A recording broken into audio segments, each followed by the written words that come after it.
OK， 今日同大家分享下 Insta360 公司點解會咁成功。首先講解下事源先啦。事源就係我發咗一條 Insta360 嘅拍 vlog 嘅一啲問題，咁我都估唔到官方竟然會私信問我一啲關於嗰啲 bug 嘅問題。咁其實佢哋都係好願意為用戶去解決一啲問題，特別喺使用上出現啲卡 bug 嘅問題。咁你話嗰件產品生產咗出嚟，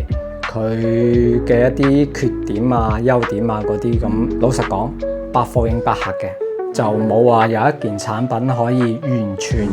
適合所有嘅人。咁所以從360公司佢哋回應，我都有少少感受，所以就分享下俾大家。咁首先，我覺得其實依家嘅數碼品牌係應該要聽用戶嘅聲音嘅，因為品牌同用戶之間係有一個對等嘅關係。你要解決到用戶嘅需求，咁你先留得住用戶喺你個品牌裏邊繼續使用。如果唔係嘅話，因為依家市面上其實你出一件新嘅產品，咁好快其他公司就會模仿。咁當人哋模仿創作得好過你嘅話呢，咁就好容易會將你嘅客戶轉咗過去人哋嗰度噶啦。咁同埋一個數碼品牌，你想要多啲受眾去使用你，最簡單嘅就係你嘅產品要盡量多咁去適應唔同嘅品牌，即係好似360咁，佢係可以唔需要插大疆嘅接收器，直接用藍牙就可以連大疆嘅咪嘅。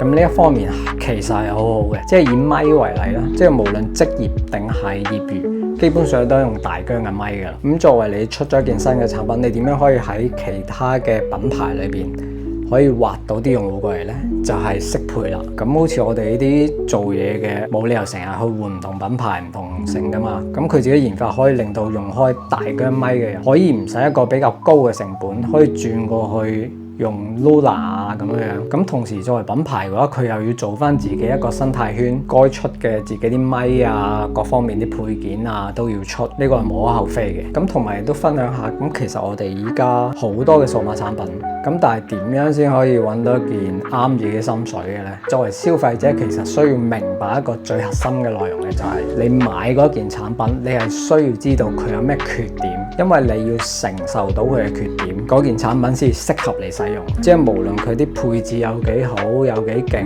其實都冇用嘅，即係唔啱你使用，咁你基本上呢，就係食灰多過用噶啦。因為網絡自媒體同埋品牌公司自己就肯定吹捧產品有幾好噶啦。因為如果你唔係好似影視颶風嗰啲咁樣樣，你係可以有錢自己去買到產品嚟評測嘅。咁基本上你都係要舐品牌商嘅鞋底噶啦。你就算講缺點，你都唔可以講太多，或者講得太明白，避重就輕啊，各方面咁樣樣。咁其實以我為例呢，我係中意睇一啲講件產品唔好嘅地方喺邊嘅，因為只有我知道佢有邊啲唔好，而我又承受到佢嘅唔好，咁件產品我嘅使用率就會高好多啦。咁今次360佢係想問我攞啲素材啊，咁樣我都好樂意俾佢嘅，因為360佢都應該知道使用 DJI 咪嘅人會好多。咁如果你想你嘅相機想多啲人使用嘅話，你係真係要去適配大疆啲咪，咁先至多啲用戶會由大疆轉過去360。即係希望360公司佢做大咗之後，都保持翻一啲